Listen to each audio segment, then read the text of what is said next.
Hello everyone, this is Justin Z-Corp here, bringing you a 1v1 matchup on Cloud Kingdom. This is a Protoss vs Zerg matchup between Valor, who is also known as OpTiK NuBrGNi, who is the leader of Team OpTiK, which is a North American-based pro gaming team. He's going up against DarkChiGoXPn here. This is a ladder match. It's either High Masters or Low Grandmaster. As everyone knows, this map has been relatively used on the ladder quite a bit, and it's also been starting to be used in tournaments. Map is pretty good at showing a relatively balance for all races. It gives really defendable third or second as well as a third. It's pretty good for both Protoss and Zerg. Right now a lot of Zergs have been doing that heavy mass roach 12-minute timing, but this map is actually really good to defend against it because you can get an observer in this area here and get to make sure you can see the flow of roaches and create nice funnels. So we're going to see here what each player looks to do. Starting off pretty standard here. Looks like we're going to be seeing most likely a hatch first on this map, considering the fact that it's pretty much the common thing to do Protoss vs Zerg, especially at this level of play. We're definitely going to be seeing a Forge Fast expand out of NuBrGNi here, just putting this pylon down on the low ground, which is a good spot. It's going to go for the wall in here. And he's up to 14 drones already, so we're going to see if he's going to go pool first. And right now we're just going to see a really early scout from Valor. He's going to be poking around here. He's definitely going to go to try to block this hatchery. Watching to see when a drone comes down with 15. Definitely going to be going hatch first unless he gets blocked, which is definitely going to happen, so he's probably better off to throw down the pool at this point. But no, he's going to send down the drone just to try to start poking away at this probe, and there, down goes the pool.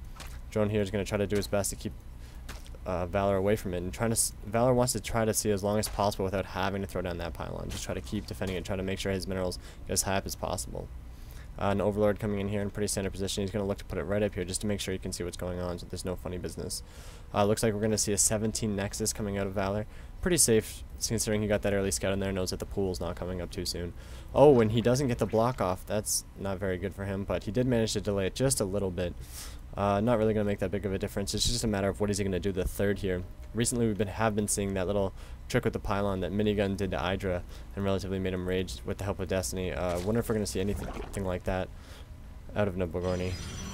Well, the Overlord's going to fly right in, make sure that that Nexus is there. There is no funny business. He sees the Forge and then the Gateway falling right down on 18. Next pylon should be going down relatively soon. It's just a matter of where he's going to put it. A lot of players like to put it back here so we can warp in gates and hide tech, or others might use it to finish that wall in just in case you get any early aggression. I do like the position right here, considering he knows that there isn't going to be any big busts, and it also keeps his wall relatively safe, and it's a 1 Zealot wall in here, because this is definitely airtight. There comes the double gas. Pretty standard play here from both players. We're just looking to see when the Zerg is going to take his third. It should be coming up right around now, and yep, there it is. He was unable to block it. He's got the 2 lings out there to make sure that there's no funny business as he comes up and he checks right away. Make sure there's no probe. Valor's managed to hide a probe up in the top corner. It's just a matter of will these Zerglings find it and what it's going to be used for. Single cannon. Keeping that probe right there just to prevent any wall run-throughs until that Zealot gets out.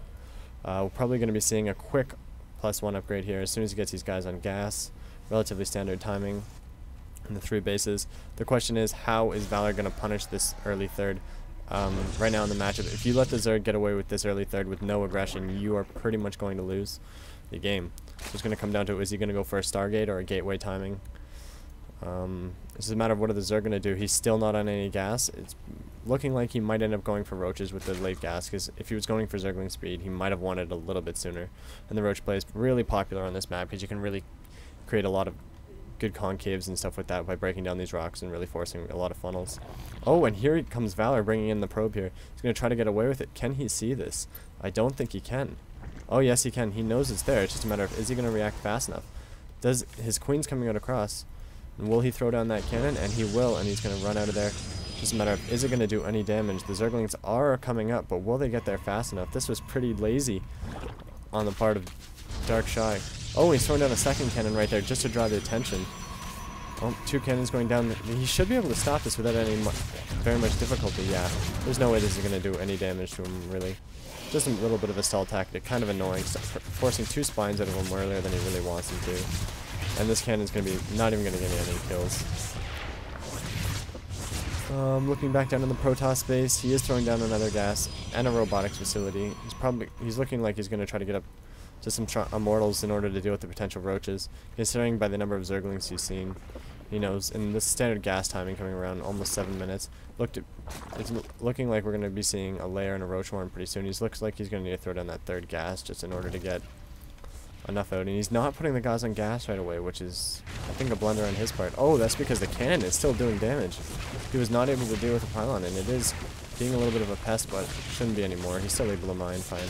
Starting to break down these rocks, which is a good play in order to remove the funnels for later on pressure, and here comes the Roach Warren. Looks like he's going to do it without the Roach speed, with the pressure and the +1, so it's going to be a little bit later. This has managed to deny him quite a bit. Just a matter of how is Valor going to punish that even more, because he is definitely behind in terms of income as well as supply, which is pretty standard at this point of the game. Throwing down 3 more gateways here to match with that Robo. Definitely going to be seeing some Immortals pretty soon, just need to deal with these potential roaches. Down comes the lair. It's going to be a little bit late, but he doesn't really mind at this point. He was relatively preoccupied making sure he was dealing with this as safely as possible, not really taking too much damage at all. Looking at the units lost, definitely favoring the Zerg player at this point. 1 unit's lost, definitely an Overlord. 3 lost, pylon and 2 cannons and a probe. So, sorry, one of the cannons was actually cannon. So he's adding down another cannon, which is relatively smart at this point. I like that play, getting the later Zergling speed. Starting to spread that creep. Observer flying out here. Look for him to probably start trying to deny the creep from getting too far out. That's one of the things you definitely don't want to see. Zerg's definitely making sure he's not going to get this third anytime soon. I would like to see him take this watchtower and do a little bit more scouting just to make sure he's not checking for probes. He's missing this entire area in here to make sure that there's no pylons. Mortals are coming out. Probably going to be seeing a nice swirl of roaches pretty soon as he's producing a bunch of overlords. Looks like we're going to be seeing that pretty standard. Try to get as many roaches out as possible and reinforce it with Ling that Stefano's been so known for. Morphing out the Overseer just in case there's any DT play. DTs are really strong against this build, especially if you don't expect it to come, because they can really punish those roaches and take map control. So I really applaud him for that. He's staying on top of his injects. Oh, and he's going up to Aspire as well to follow this up with, just in case of Colossus, because you have been seeing a lot of 2-base Colossus plays to deal with these roaches, because they can just stay up on this high ground and do a lot of damage. With force fields, you can really keep them out for long enough. So he's going to look like he's going to try to get up to the Corruptors. Turning in these warp gates, he's going to need to get a lot of units out really quickly in order to deal with this swell of roaches that should be coming any minute now, if he does decide to go for it. Unless he's just deciding to, since he sees that his opponent is still on 2 bases, not going for 3, that he doesn't really want to engage this with roaches and instead going to go for Mutalisks. He is stockpiling a lot of resources, which could definitely come into Mutalisks, which could catch NuBrGNi off guard. This gateway still needs to be worked out, and as I say, there it is. He's definitely preparing for roaches, as you can see with his mass sentry and a couple of Immortals in there. Looks like he's going to be trying to push out, create a little bit of space, get this watchtower, and probably sit down and take his third. Oh, and down goes that pylon. That was good scouting by Dark.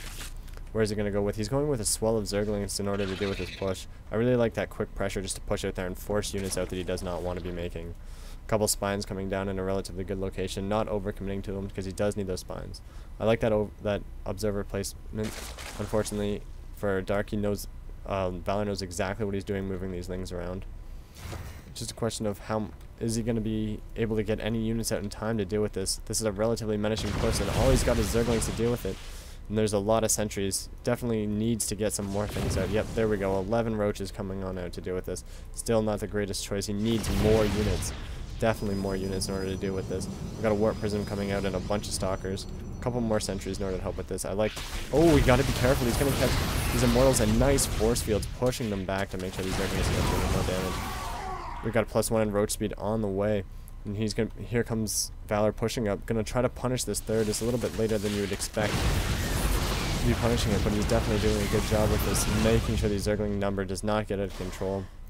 Zergling's looking like they're going to do a little bit of a run towards the main, but it's a little bit too late. The Warp Prism is out. This is going to be a relatively menacing push in order to hold. He's only got 2 spines in this location and a handful of roaches, 20 roaches in this location to try to deal with it, and that's a lot of Stalkers with 1-1. Trying to move he's trying to move back his spine callers to a more defensive position, but I don't think it's really going to help at this point. These roaches are getting force fielded back. Most of them are not even attacking, and all of his overlords are in this position, which is relatively bad for him. It is drawing Stalker fire at this point if it's miscontrolled. But at the same time, if he's unable to defend this, he's going to have a hard time getting units back out because he's going to lose a lot of overlords. These Immortals here just racking up the kills, not being able to be touched. Whatever happened to those Zerglings? Did they manage to come back?